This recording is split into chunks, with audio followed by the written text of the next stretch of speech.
Red velvet brownie கேக்ல கலரை போட்டுட்டா உடனே டேஸ்ட் எல்லாம் வந்துராதுங்க. கலரே அங்கே கிடையாது. அதில் போட்டிருக்க ஐட்டங்கள் தான் முக்கியம்.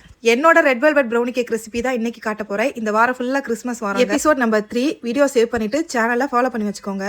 ஸோ ரெட் வெல்வெட் கேக்கு பார்த்தீங்கன்னா முக்கியமா மில்க் சாக்லேட் தான் யூஸ் பண்ணணும். கூடவே பட்டர் சேர்த்துட்டு ரெண்டுமே டபுள் பாயிலிங் மெத்தட்ல நல்லா மெல்ட் பண்ணி நல்லா ஆற விட்டு ஓரம் கட்டி வச்சுக்கோங்க. ஒரு பவுல்ல 2 முட்டை ஆட் பண்ணியாச்சு. அது கூட ஒயிட் சுகரும் ப்ரௌன் சுகரும் ஆட் பண்ணிருக்கிறேன். உங்களுக்கு வேணும்னா ஒயிட் சுகர் மட்டும் போட்டுக்கலாங்க, ரொம்ப நல்லா இருக்கும்.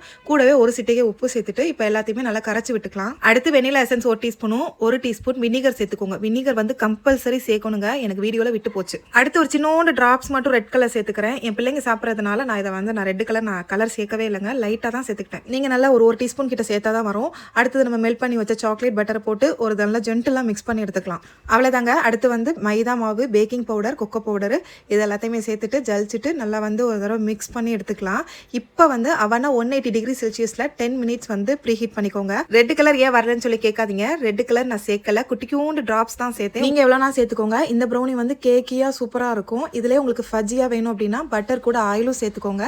கொக்கோ பவுடரை கம்மி பண்ணிக்கோங்க, சுகரும் ஜாஸ்தி பண்ணிக்கோங்க. சின்ன பிள்ளைகளுக்காக செஞ்சது, கண்டிப்பா ட்ரை பண்ணி பாருங்க. ஒரு லைக்கை தான் போட்டா என்ன, அவ்வளோ பேர் சேவ் பண்றீங்க, லைக் போட மாட்டேங்கிறீங்க.